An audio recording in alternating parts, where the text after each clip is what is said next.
Salut à tous, j'espère que vous allez bien aujourd'hui. Ça va être un WOD très particulier puisqu'il s'appelle Die Hard. Aujourd'hui, on va avoir un seul et même mantra pour toute l'équipe de CFSB. Devenir fit ou mourir en essayant de le devenir. Juste avant de passer sur notre warm-up, pense à t'abonner à notre chaîne YouTube pour recevoir régulièrement les vidéos de notre chaîne afin d'être de plus en plus fit. Le warm-up va durer 6 minutes et on va avoir une succession d'exercices. Sans plus attendre, on part sur le premier d'entre eux qui va être 1 minute de montée de genoux.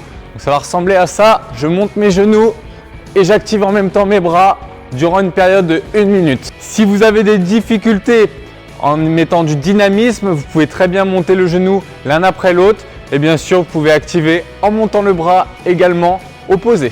Le deuxième exercice, 30 secondes d'Active Samson. Je tends mes bras à fond, puis je pars en fente en avant.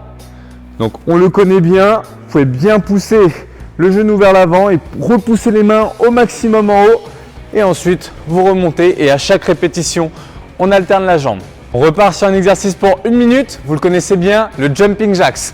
Donc garde à vous, les mains le long du corps et ensuite on écarte les bras, on les amène au-dessus de la tête. Encore une fois, si vous ne pouvez pas faire un exercice dynamique, vous gardez les pieds serrés et vous montez juste les bras comme ceci. Exercice suivant, 30 secondes de kettlebell Romanian deadlift. Donc cette fois-ci, on va se munir d'une kettlebell, du dumbbell, tout autre objet. Et à partir de cette position, donc je vais garder les jambes le plus tendues possible. Donc pied et largeur de hanche, je serre fort mes abdominaux et je garde les jambes le plus tendues tout en descendant l'objet. Je ne suis pas obligé d'aller toucher le sol avec mon objet. Tout simplement, je viens activer ma chaîne postérieure et là, je le sens très bien, mes ischios se tendent. Juste après, on repart sur 1 minute d'activation avec des line-ups. Donc pendant 1 minute, on part de part et d'autre d'une corde, d'une ligne. Vous pouvez vous servir de votre carrelage cette fois-ci, ça peut être utile. Et juste après, on part sur 30 secondes d'inchworm to push-up. Donc sur cet exercice, je vais avancer mes mains progressivement au sol et dès qu'elles sont sous mes épaules, je vais faire une belle pompe en venant toucher la poitrine au sol sans que mes hanches ne le touchent. Ensuite, je recule, puis je repars. Vous pouvez adapter cet exercice avec les genoux au sol et on fait le même en ramenant. Avant-dernier exercice, 1 minute de down up. Donc cette fois-ci, vous allez mettre les mains au sol, jeter vos pieds derrière, puis remonter et je détends la hanche. Pas besoin de sauter lorsqu'on est en haut, simplement je détends. Et j'essaie d'aller un peu plus vite, on met du rythme. Si vous avez besoin d'adapter cet exercice, vous posez d'abord les mains au sol, vous reculez un pied l'un après l'autre et ça fera très bien le travail aussi. Et pour terminer notre warm-up, vous récupérez à nouveau votre charge qu'on a utilisée précédemment. Cette fois-ci, je fais 30 secondes de Russian swing. Donc j'amène mon haltère ou ma kettlebell en arrière et je la monte jusque la hauteur des épaules. Bien évidemment, je garde mes épaules rétractées vers l'arrière, je vais vous montrer.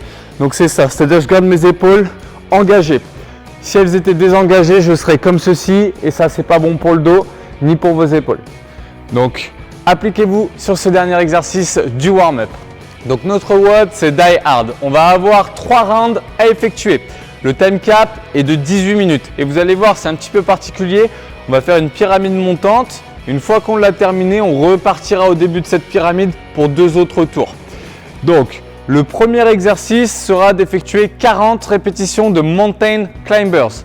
Donc, les mains au sol, ici, avec les mains sous les épaules. J'en vois beaucoup trop qui cherchent à gruger en mettant les mains vers l'avant comme ceci, c'est beaucoup plus facile. Faites en sorte d'avoir vos mains sous vos épaules, vous montez les genoux et vous pouvez mettre du rythme comme ça. Si jamais c'est un petit peu trop dur, vous pouvez monter les genoux l'un après l'autre comme ceci. Le deuxième exercice, c'est 10 répétitions de single Russian swing par côté. Donc, je prends ma kettlebell et avec un seul bras, je l'amène au niveau de mon épaule. Le bras dans lequel il n'y a pas d'objet vient accompagner le mouvement afin d'être plus propre et de voyer la charge plus facilement vers l'avant.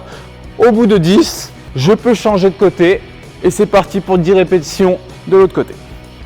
Quand je repose ma charge, je la repose vers l'avant Et quand je la prends, exactement pareil. Évitez de partir avec la charge juste entre vos pieds. Ce sera beaucoup plus facile de l'emmener avec le dos bien droit, bien positionné ici, directement vers l'arrière, puis vers l'avant. Donc pour cet exercice, ce sera 5 par côté. On a 10 répétitions au total à faire, mais ce sera 5 par côté. Ensuite, pour le palier suivant, on va multiplier par 2 le nombre de mountain climbers de la pyramide. Donc on passe à 80 répétitions de mountain climbers. Bien sûr, à chaque fois que tu montes le genou, ça compte pour 1. D'accord? Donc ça fait 1, 2, 3, 4. Ce n'est pas 160, mais 80 répétitions effectuées. Puis, on passe sur 20 répétitions de single Russian swing, donc 10 par côté. Et ensuite, le troisième palier, c'est 120 répétitions de mountain climbers, suivi de 30 répétitions de single Russian swing, donc 15 par côté. Voilà, donc je vous ai décrit un tour complet. Maintenant, il ne reste plus qu'à reproduire cela sur 2 tours suivants. Donc c'est le genre de WOD qui comporte un gros volume et c'est pour ça qu'il porte ce nom de Die Hard. Aujourd'hui, je demande à la catégorie RX de terminer ce WOD en moins de 15 minutes sur les 18 minutes de time cap. La catégorie intermédiaire, vous pourrez faire ce workout avant le time cap imparti. Et bien sûr, si vous pouvez finir autour des 17 minutes, ce serait idéal. Pour les débutants, vous ferez 30, 60 et 90 répétitions de mountain climbers au lieu de 40, 80 et 120 reps. Au lieu de faire 3 tours, vous effectuerez 2 rounds de tout ce WOD, ce qui sera amplement suffisant puisque vous débutez le CrossFit. Voilà, ce WOD va être un gros challenge pour votre sangle abdominale et ce qu'on appelle le core, C-O-R-E, le noyau au CrossFit, ainsi que pour votre cardio. Je vous souhaite à tous un très bon entraînement et j'ai hâte de vous retrouver demain pour le Big WOD et notre soirée d'anniversaire. Allez, salut tout le monde!